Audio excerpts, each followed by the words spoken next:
샬롬 샬롬 샬롬 샬롬 샬롬. 하나님 사랑합니다. 여러분 주 안에서 사랑합니다. 예, 시온의 대로움을 제목입니다. 8절에서 10절까지 우리 함께 합독했죠. 35장의 중요한 구절, 이는 광야에 새물이 솟겠고 사막에서 씨가 흐를 것이니라. 6절에 보면 그때 서는 자는 사슴같이 뛸 것이며 말 못하는 자의 혀는 노래하리니 이는 광야에 새물이 솟겠고 사막에서 씨가 흐를 것이니라. 생명과 구원의 상징이죠. 따라서 이 말은 하나님께서 구원해 주시겠다. 이사야 41장 17절에서 18절에 보면 가난하고 가난한 자는 가련하고 가난한 자가 물을 구하되 물이 없어 갈증으로 그들이 혀가 마를 때 나 여호와가 헐벗은 산에 강을 내며 골짜기 가운데 샘이 나게 하며 광야가 못이 되게 하며 마른 땅에 샘 근원이 되게 할 것이라. 이렇게 말씀합니다. 이사야 44장 3, 4절에도 나는 목마른 자에게 물을 주며 마른 땅에 시내가 흐르게 하며 시내가에 거들같이 할 것이라. 이외에도 에스겔 47장 1절에서 12절에도 같은 말씀이 있습니다. 거기에 대로가 있다. 8절에 보면 우리 아까 함께 읽었죠. 거기에 대로가 있어. 예, 앞으로 다가올 영원한 나라. 5절과 7절에 5절에서 7절까지 그때 맹인의 눈이 밝을 것이며 못 듣는 사람이 귀가 열릴 것이며 저는 자는 사슴같이 뛸 것이며 말 못하는 자의 혀는 노래하리니 이는 광야에서 물이 솟겠고 사막에서 시내가 흐를 것이니라. 뜨거운 사막이 변하여 못이 될 것이며 메마른 땅이 변하여 원천이 될 것이며 승량의 눕던 곳에 불과 갈대와 부들이 날 것이며 거기에 대로가 있어 그 길이 거룩한 길이라 일컫는 바 되리니 깨끗하지 못한 자는 지나가지 못하겠고 오직 구속함을 입은 자들을 위하여 있게 될 것이라. 우매한 행위는 그 길을 다니지 못할 것이며 구속, 그죠? 구원받은 자들을 말씀하고 있습니다.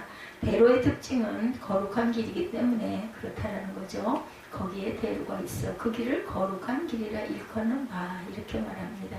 요한복음 17장 17절에 그들을 진리로 거룩하게 하옵소서. 아버지의 말씀은 진리입니다. 로마서 6장 22절에 그러나 이제는 너희가 죄로부터 해방되고 하나님께 종이 되어 거룩함에 이르는 열매를 맺었으니 그 마지막은 영생이라. 깨끗한 자만 다닐 수 있다고 그러죠. 8절에 보니까 요한복음 15장 3절에 너희는 내가 일러준 말로 이미 깨끗하여졌으니 구원받은 자들. 에베소서 5장 26절에 이는 곧 물로 씻어 말씀으로 깨끗하게 하사 거룩하게 하시고, 예, 물로 씻었어요. 세례받았어요. 그죠? 예, 그리고 말씀으로 깨끗하게 하사 거룩하게 하셨다. 구속함을 받은 자들만 들어갈 수 있는 길입니다. 8절에서 10절이 예, 거기에는 사자가 없고 사나운 짐승이 올라가지 아니하므로 그것을 만나지 못하겠고 오직 구속함을 받은 자만 그리로 행할 것이며 야외 성령함을 받은 자들이 돌아오되 노래하며 시온에 이르러 그들의 머리 위에 영영한 기량을 띠고 기쁨과 즐거움을 얻으리니 슬픔과 탄식이 사라지리로다. 얼마나 좋겠습니까?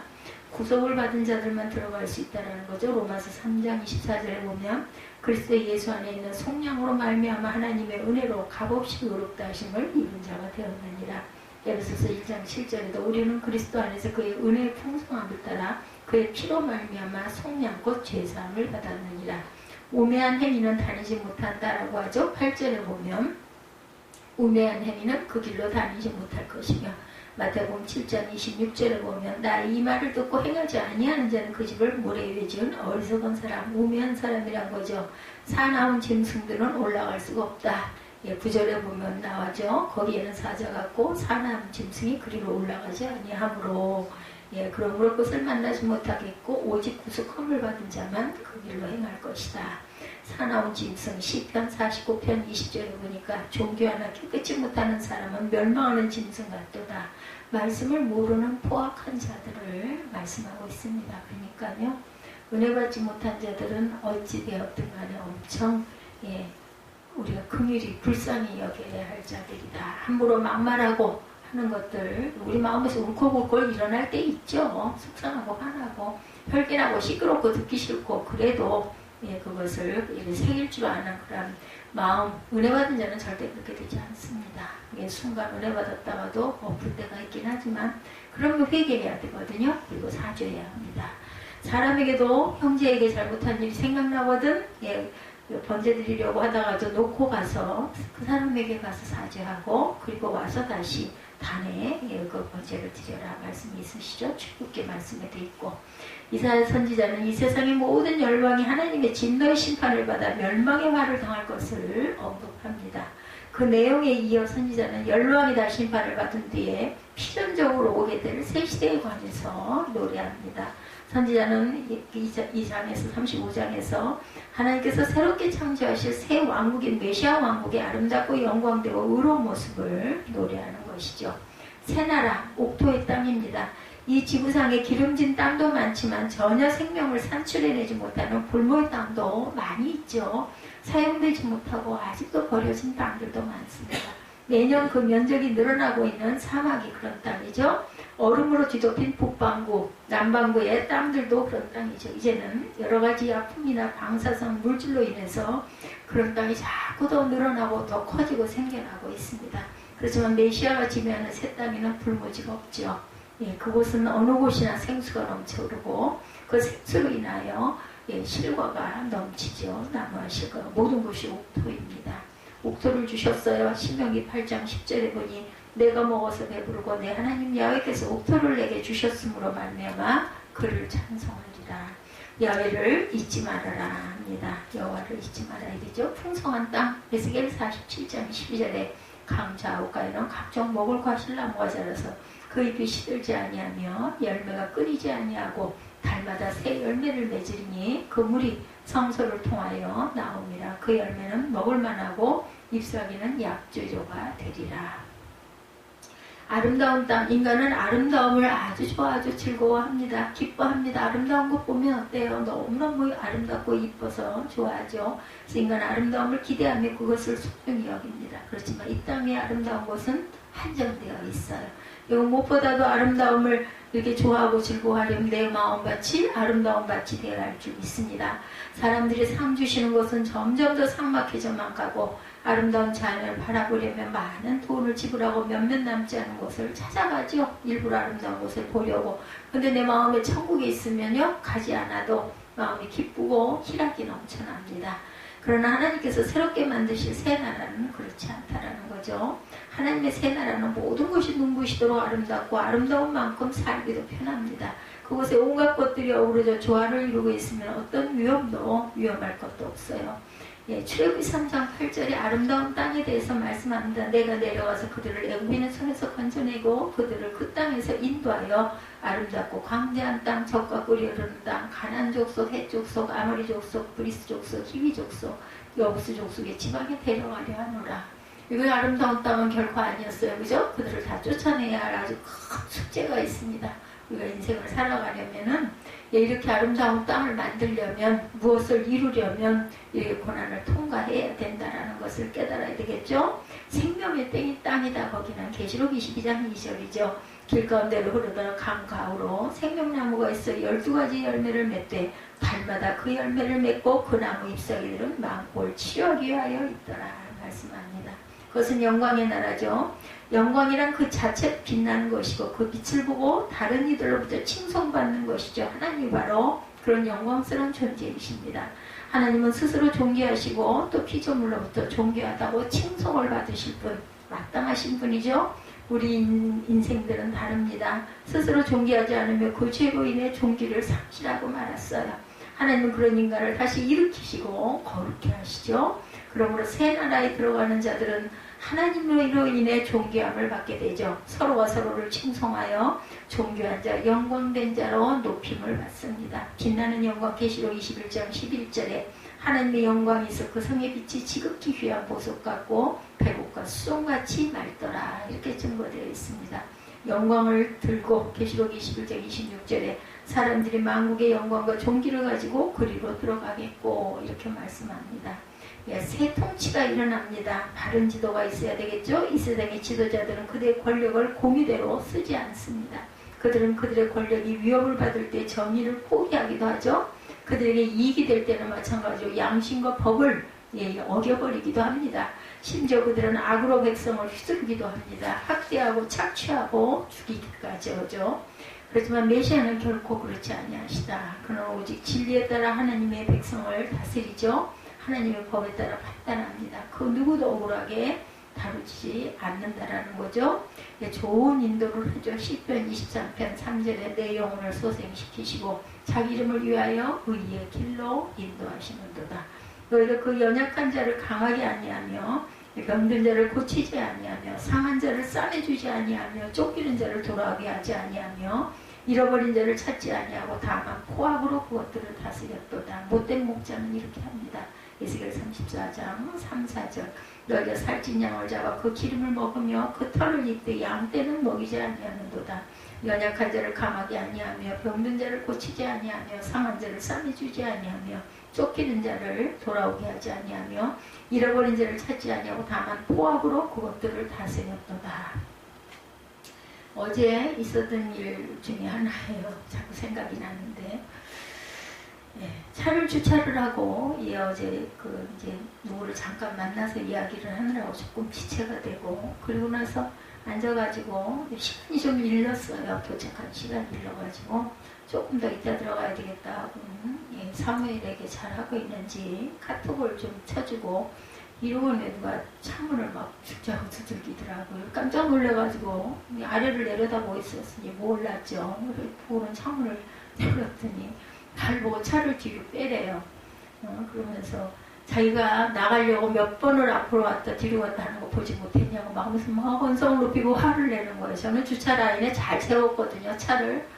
그래서 어이가 없어가지고 난 몰랐다고 못 봤다고. 그리고는 차를 뒤로 뺄 필요가 없어요. 그 차 잘 나갈 수 있는데 자기가 운전이 미숙해가지고 차가 크더라고요, 보니까. 그럼 뭐 그러든 저러든 간에 나 어이가 없어서 그리고 성질을 버럭버럭 낼 일이냐고. 차가 나갈 줄 알고 기다렸는데 안 나가더라는 거죠. 시동을 켜고 있으니까 아마 나가려고 출발하려고 그러나 보다. 그건 자기 사정이지. 나는 막 들어왔는데. 뒤로 쭉 빼줬어요. 남의 마당까지 뒤로 쭉 빼줬어. 그때 나가려면 그래 뒤로 이렇게 경사가 져 있길래 내가 조금 앞으로 가도 될 것 같아서 앞으로 좀 이렇게 다가갔더니 가다 말고 또 멈춰 서가지고 막 아주 기분 나쁜 표정을 하면서 쳐다보더라고요. 아니 앞으로 조금 빼도 상관없어 나갈 수 있어요. 근데 본인은 아마 그 차가 크고 하니까 불편해서 그 본인이 불편한 거지. 나중에 사무엘한테 나 참 어이없는 경우를 당했는데 나 이렇게 바보 같을까? 말 한마디를 딱 해줄 걸 가고 난 다음에 하도 어이가 없어서 아니 자리가 이만큼이나 남아있는데도 그걸 못 들고 옆쪽으로 자리가 하나 다 비었어. 차도 없어 옆에 차. 그럼 뒤로 좀 후진을 해갖고 이렇게 옆으로 해서 나가도 되잖아. 운전을 그렇게 못할 바에는 그렇게 큰 차를 왜 끌고 다녀만 뭐 7, 8인승이 되는 커다란 차던데 보니까 이렇게 남들에게 함부로 구는 거죠. 내가 그 차를 빼라는 법이 있냐고. 내가 만약에 그 차에 없었으면 어떡할 뻔해서 어떻게 나가려고. 충분히 나갈 수 있는 자리들은 그렇게 성질을 내서 저를 생각했어요. 제 자신을. 내가 누구에게 말할 때 막 나는 마음이 답답하고 안 되고 속상하고 빨리 가야 되는데 그 사람 입장은 아마 그랬겠죠. 그런데 처음 보는 사람에게 주차 자리에 주차 잘한 차를 보고 차를 뒤로 빼라느니 말라느니 소리를 할 수는 없죠. 그 아래로 내려가면 안 되는 곳이거든요. 거기 타일이 깨진다고 아래로 내려가지 말라고 저는 제일 뒤에까지 나가 있는 차였었던 건데 그렇게 그냥 심하게 하는 걸 보면서 참 세상이 참 각박하고 아니 좀 좋게 좀 속에서 뭐가 올라와도 제가 차를 못 빼서 이러는데 조금 뒤로 좀 빼주시겠습니까? 저는 그렇게는 안 해요. 성질이 저도 급하고 해도 그냥 그게 안 되고 하면 부탁을 하죠. 그 염려가 돼가지고 아유 좀 죄송한데 좀 차 좀 뒤로 조금 빼주실랍니까? 제가 있었으니 얼마나 다행이겠느냐는 얘기예요. 그렇게 나가줄 수 있는 차가 뒤 라인이 있으니 얼마나 감사해. 이런 생각을 하지 않고 사람들은 자기 급하고 자기 죽겠는 거 생각만 하는 거겠죠.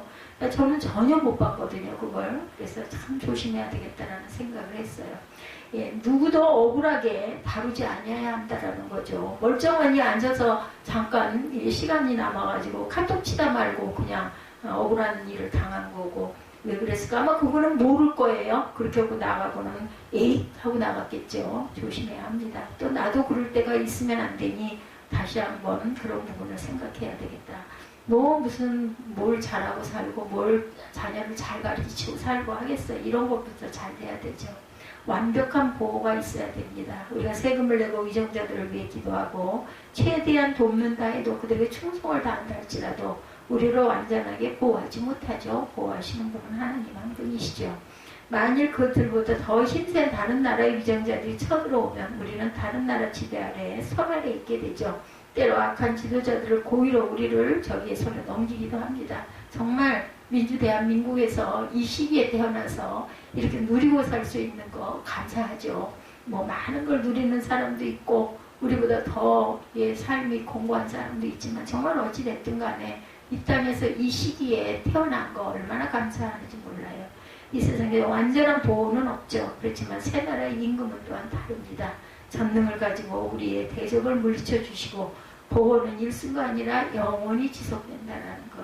신명기 32장 10절에 야훼께서 그를 황무지에서 짐승이 부르짖는 광야에서 만나시고 호위하시며 보호하시며 자기의 눈동자같이 지키셨도다. 이게 보호하십니다. 능한 보호. 유다서 1장 24절에 능히 너희를 보호하사 거침이 없게 하시고 너희로 그 영광 앞에 흠이 없이 기쁨으로 서게 하시리다. 이렇게 말씀합니다. 공의의 보복입니다. 이 세상에서 의와 사랑으로 살아가다 보면 억울한 일을 많이 당하게 되죠. 나이가 들수록 그런 것 같아요. 뭐 여기서 발로 걷어차고 저기서 발로 걷어차고 권력을 가지고 있거나 돈이 많거나 지위가 있거나 대단한 사람들은 그렇게 안 합니다. 근데 자기가 보기에 별 볼 일 없어 보이면 그냥 함부로 굴어요. 그렇죠? 조심해야 되는 거죠. 그렇게 하면서 믿음 생활을 할 필요가 뭐가 있어? 믿음 생활 하지 말지. 그냥 세상에서 살다가 그냥 죽어서 그냥 말아버리지. 뭐하러 예배를 드린다고 와서 예배를 드려요. 신명기 32장 10절입니다. 야훼께서 그를 황무지에서 짐승이 부르짖는 광야에서 만나시고 호위하시며 보호하시며 자기의 눈동자같이 지키셨도다. 유다서 1장 24절입니다. 능한 보호입니다. 능히 너희를 보호하사 거침이 없게 하시고 너희를 그 영광 앞에 흠이 없이 기쁨으로 서게 하시리다. 공의의 보복이 있습니다. 이 세상에서 의와 사랑으로 살아가다 보면 억울한 일을 많이 당하게 된다. 초대교회 성도들, 예수 그리스도를 믿는다는 이유만으로 칼로 배임을 당하고 불에 태움을 당하고 사자발이 되기도 하죠. 톡으로 썰어서 이사야 같은 경우에는 그렇게 해서 돌아가기도 했다고 그러죠. 순교했습니다. 종교의 자유가 허용되고 있는 오늘날에도 성도들은 보이지 않게 비난과 억압을 받고 있습니다. 무수히 많은 무고한 욕을 듣죠. 주님의 말씀에 따라 우리는 그것을 참죠. 그렇지만 때가 이르면 주님께서 우리의 당한 수모와 고통과 죽음을 보복해 주신다. 우리를 대신해서 원수를 반드시 갚아주십니다. 예레미야 10장 12절에 의인을 시험하사 그 폐부와 심령을 보시는 만군의 야훼여 나의 사정을 주께 아뢰었사온즉 주께서 그들에게 보복하심을 나에게 보게 하소서. 계시록 6장 11절입니다. 각각 그들에게 두루마리를 주시며 이르시되 아직 잠시 동안 쉬되 그들의 동무종들과 형제들도 자기처럼 죽임을 당하여 그 수가 차기까지 하라 하시더라. 새 백성이 됩니다. 깨끗한 백성이 되죠. 아담의 타락 이후로 모든 그의 후손, 즉 모든 인간들은 죄로 물들었어요. 부정해진 것이죠. 그래서 이스라엘 백성들이 택함을 입었을 때에도 그들은 거룩하지 못했기 때문에 하나님께 나아갈 때마다 짐승의 피를 들고 나갔죠. 그러나 하나님이 준비하신 예수 그리스도로 말미암아 모든 백성이 일순간에 속죄함을 동시에 받았어요. 일순간에 깨끗함을 입었습니다. 이제 한번 깨끗함을 입었기 때문에 영원히 지속돼야 된다. 그런데 삶 속에서 온전함을 이루지 못하고 가면은 알 수 없죠. 친히 로마서 5장 9절입니다. 칭함을 받았어야 의롭다. 그러면 이제 우리가 그의 피로 말미암아 의롭다 하심을 받았으니 더욱 그로 말미암아 진노하심에서 구원을 받을 것입니다. 흰옷 입은 무리입니다. 계시록 7장 9절에 이 이르에 내가 보니 각 나라와 족속과 백성과 방언에서 아무도 능히 셀 수 없는 큰 무리가 나와 흰옷을 입고 손에 종려가지를 들고 보좌 앞과 어린 양 앞에 서서 이렇게 증거되어 있습니다. 강한 백성이 되죠. 이스라엘 백성은 하나님의 부르심을 입은 직후에도 하나님을 신뢰하지 못했어요. 이스라엘이라는 이름이 뭡니까? 야곱의 새 이름이죠. 하나님과 겨루어서 이겼다라는 뜻을 갖고 있어요. 그런데 이스라엘은 나라 이름이 됐습니다. 이스라엘 백성들이 그 야곱의 이름, 이스라엘을 나라 이름으로 모압도 마찬가지죠. 암몬 족속도 마찬가지입니다. 어려움에 직면할 때마다 종되었던 애굽 생활이 더 나았다고 그들은 생각하죠. 언제나 나약했습니다. 그들의 후손도 다르지 않았죠. 그들의 후손들은 매일 넘어지고 헛된 것을 추구하며 하나님을 슬프시게 했습니다. 그러나 새 시대에는 하나님의 신이 모든 백성에게 임하기 때문에 모든 백성들이 담대해집니다. 그들은 결코 물러서지 아니하며 과거를 회상하지 않습니다. 강하게 하셨어요. 사사기 7장 11절에 그들이 하는 말을 들으라. 후에 내 손이 강하여져서 그 진영으로 내려가리라 하시니 기드온이 이에 그의 부하 부라와 함께 군대가 있는 진영 근처로 내려간즉 이렇게 말합니다. 강하게 하시죠. 능하게 하신 주. 디모데전서 1장 12절입니다. 나를 능하게 하신 그리스도 예수 우리 주께 내가 감사함은 나를 충성되어 대히 여겨 내게 직분을 맡기시니 온전한 백성이 됩니다. 하나님의 부르신 자들이 깨끗해지고 강건해졌다는 것은 다른 말로 온전해졌다는 것이죠.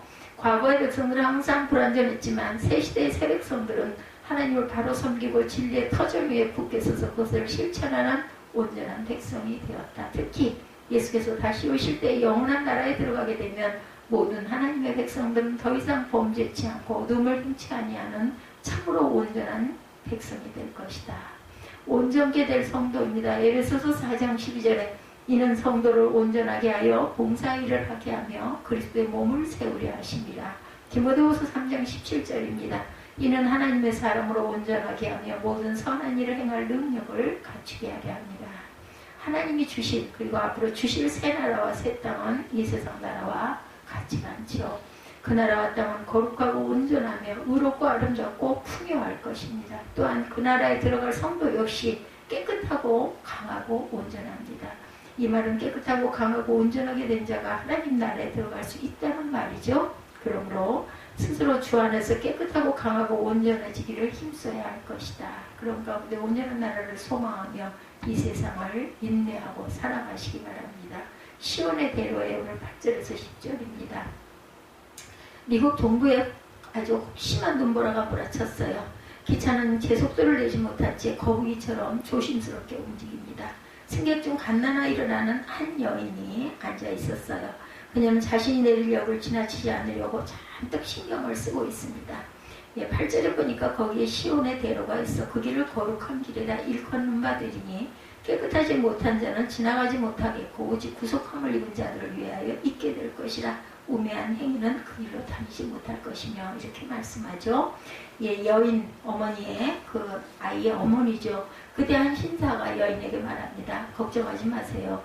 내릴 역을 제가 가르쳐 드리죠. 기차는 눈보라를 뚫고 서서히 달립니다. 예전에는 기차들이 굉장히 느렸어요. 지금은 KTX가 있지만 기차가 어느 역에 멈춰서자 신사가 여인에게 말해줍니다. 이곳에서 내리십시오. 여인은 신사에게 몇 번이고 고맙다는 인사를 하고 갓난아이를 안고 기차에서 내립니다. 근데 그 다음 정거장에서 신사는 머리를 감싸 안으며 울부짖습니다. 여인이 내려야 할 역은 바로 그곳이었던 거예요. 다음 역이었던 거 어떻게 할까요? 신사는 기차가 잠시 멈춘 줄도 모르고 여인에게 길을 잘못 가르쳐 준 것이었어요. 이튿날 여인 내린 철길 옆에는 아기를 낳은 여인의 모습을 한 눈덩이가 발견됐다고 합니다. 여인은 철길에서 아기를 안은 채 얼어 죽었어요. 사람에게 길을 잘못 알려주는 것이 얼마나 무섭고 비극적인 것인가를 깨닫게 하죠. 그렇다면 영혼을 잘못 인도한다면 어찌 되겠습니까? 그죠? 참 그렇죠. 길은 크게 두 가지로 나뉘어지죠. 통행의 수단으로의 길을 얘기합니다. 사람이나 차가 다니는 통행로를 모두 길이라고 하죠. 둘째는 사람이 사람답게 살기 위해 지켜야 할 도리의 길, 이 길이 또 하나 있어요. 그냥 로드가 있고 영혼의 길이 있습니다. 사람은 도덕적 존재이기 때문에 지켜야 할 윤리적 도리를 가지고 있습니다. 그것을 혼도라고도 말합니다. 짐승과 사람의 다른 점이 여러 가지가 있지만 무엇보다 행위와 걷는 길이 다릅니다. 우리는 모두 한평생 어디론가 길을 가고 있는 사람들이에요. 목적지가 온전해야 합니다. 출발점이 있는가 하면 누구나 종착점이 있어요. 세상을 살아가는 것도 마찬가지죠. 우리가 태어났으면 마지막 곧 순간이 있죠. 성경은 인간이 결국은 하나님께로 돌아간다고 말씀을 합니다. 이 세상에는 여행과는 비교할 수 없을 만큼 위험스러운 일들과 고통스러운 일들이 꼬리에 꼬리를 물고 일어나고 있죠. 하나님께서 이사야 선지자에게 내 대로 큰 길을 만드는 것이다 이렇게 말씀합니다. 이사야 선지자는 이 세상의 모든 열방이 하나님의 진노의 심판을 받아 멸망의 화를 당할 것을 언급한 후에 선지자는 열방이 다 심판을 받은 뒤에 필연적으로 오게 될 새 시대에 관해서 노래했어요. 오늘 본문 8절에서 10절이 선지자는 하나님께서 새롭게 창조하실 새 왕국인 메시아 왕국의 아름답고 영광되고 의로운 모습을 도리하며 시온의 대로가 열린다. 오늘 제목이기도 하죠. 시온의 대로는 사막이 변하여 낙원이 됨을 동시에 그것을 여는 것이죠. 1, 2절에 광야의 메마른 땅이 기뻐하며 사막이 백합과 같이 피어 즐거워하며 무성하게 피어 기쁜 노래로 즐거워하며 레바논의 영광과 갈멜과 샤론의 아름다움을 얻을 것이다. 그것들이 야훼의 영광 곧 우리 하나님의 아름다움을 보리로다. 이 지구상에는 기름진 땅도 많지만 전혀 생산해내지 못하는 볼모의 땅도 많습니다. 매년 그 면적이 늘어가고 있는 사막이 그런 땅이라고 하네요. 얼음으로 뒤덮인 북방과 남반구의 땅도 그런 땅이죠. 이제는 여러 가지 약품이나 방사선 물질로 인해서 그런 땅이 더욱더 생겨나고 있다고 합니다. 하지만 메시아가 지배하는 새 땅에는 불모지가 없습니다. 그것은 어느 곳에나 생수가 넘쳐 흐르고 그 생수로 인하여 나무의 실과가 넘치죠. 모든 곳이 옥토입니다. 인간은 아름다움을 아주 즐거워하죠. 그래서 인간은 아름다움을 기대하며 그것을 아주 소중히 여기기도 합니다. 그렇지만 이 땅의 아름다운 것은 한정되어 있어요. 사람들이 상 주는 것은 점점 더 삭막해져가고 아름다운 자연을 보려면 많은 돈을 지불하고 몇몇 남지 않은 지역을 찾아가야 합니다. 그러나 하나님께서 새롭게 만드실 새 나라는 그렇지 않죠. 하나님의 새 나라는 모든 것이 눈부시도록 아름답고 아름다운 만큼 살기도 편한 곳이기도 합니다. 그것에 온갖 것들이 어우러져 조화를 이루고 있고 어떤 위험한 것도 없습니다. 도시개발을 할 때 도로부터 먼저 개설하죠. 정말 도로를 많이 닦더라고요. 우리에게 낙원의 기쁨이 임함과 함께 시온의 대로를 허락하시며 감사하며 사명을 감당하는 저와 여러분이 되시기 바랍니다. 8절입니다. 거기에 대로가 있어 그 길을 거룩한 길이라 일컫는 바들이니 깨끗하지 못한 자는 지나가지 못하겠고 오직 구속함을 입은 자들을 위하여 있게 될 것이라. 우매한 행위는 그 길로 다니지 못할 것이며 하나님께서 하시는 큰 길은 곧 거룩한 길, 거룩한 마음에 하나님께서 오시죠. 거룩한 삶 속에 하나님께서 찾아오십니다. 우리가 거룩하게 되어졌을 때 더 하나님이 가까이 하시죠. 거룩한 예배와 거룩한 공동체 하나님께서 임재하셔서 기도를 응답하시고 큰 능력을 나타내시고 놀라운 은혜를 베푸십니다. 이스라엘 백성은 하나님의 부르심을 입은 직후에도 하나님을 신뢰하지 못했어요. 어려움에 직면할 때마다 종되었던 애굽 생활이 더 나았다 생각합니다. 먹는 거라도 배불리 먹고 잘 잘 수 있었으니 그렇죠. 그들은 언제나 나약했습니다. 그들의 후손도 다르지 않았습니다. 그들의 후손은 매일 넘어지고 헛된 것을 추구하며 하나님을 슬프시게 했어요. 그러나 새 시대에는 하나님의 신이 모든 백성에게 임하기 때문에 모든 백성들이 담대해집니다. 그들은 결코 물러서지 아니하며 과거를 회상하지 않습니다.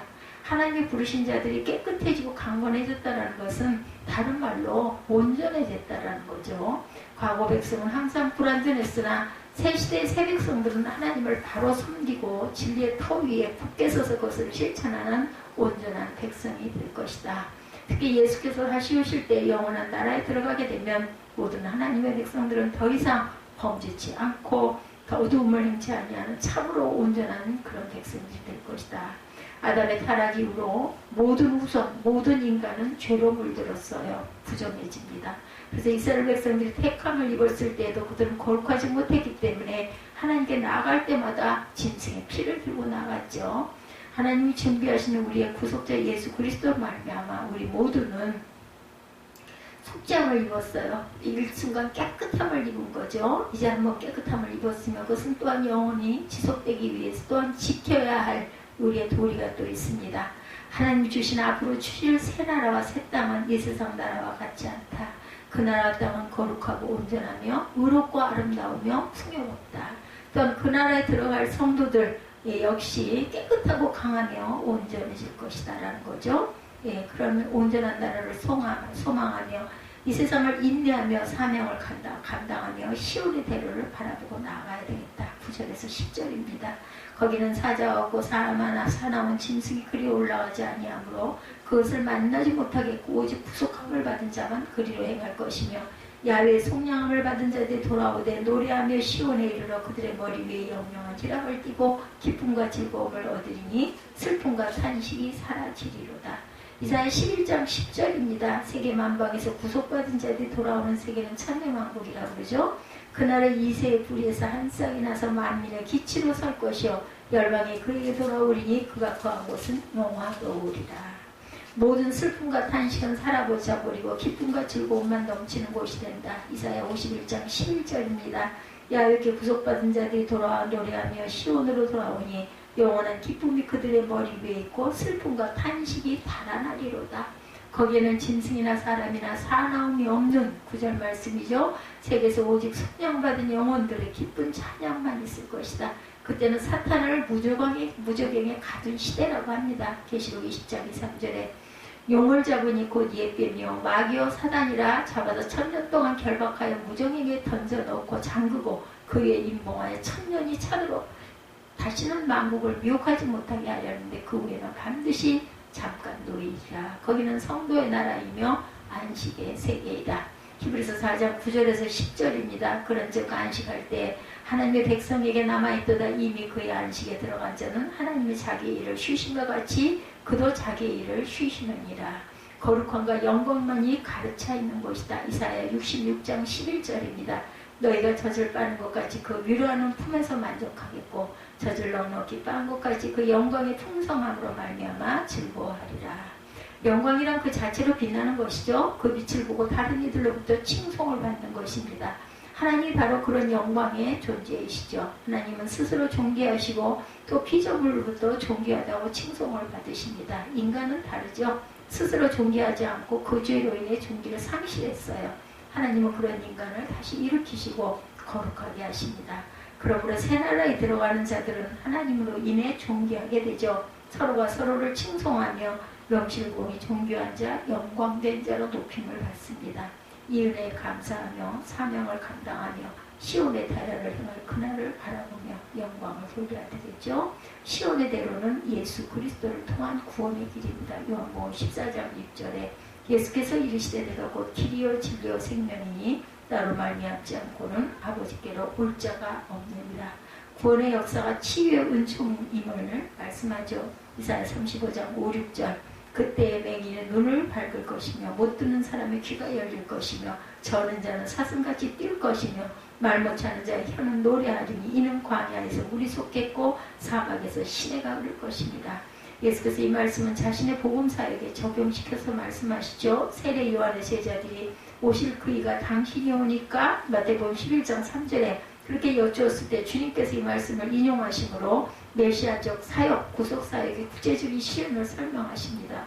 마태복음 11장 5절에 맹인이 보며 못 걷는 사람이 걸으며 나병 환자가 깨끗함을 받으며 못 듣는 자가 들으며 죽은 자가 살아나며 가난한 자에게 복음이 전파된다 하라.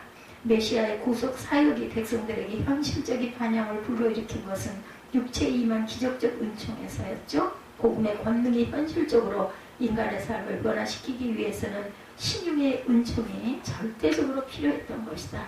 인간을 질병과 불구로부터 해방시킨다는 것은 현실 생활에서 인간다운 삶을 영위하게 하는 기본 조건이죠. 메시아적 사역은 영혼의 구원 못지않게 육체의 구원도 중요시했던 거죠. 마태복음 4장 23절입니다. 예수께서 온 갈릴리에 두루다니사 그들의 배당에 가르치시며 천국 복음을 전파하시며 백성 중에 모든 병과 모든 약한 것을 고치시니 마태복음 9장 35절에 모든 도시와 마을에 두루다니사 그들의 배당에서 가르치시며 천국 복음을 전파하시며 모든 병과 모든 악한 것을 고치시니라. 그래서 그리스도의 복음 사역은 말씀의 선포와 가르침을 통하여 인간의 영혼을 구원하셨을 뿐만 아니라 신유의 능력으로 병자들을 고치실 때도 영혼 구원, 죄의 사유를 바탕으로 했다라는 것.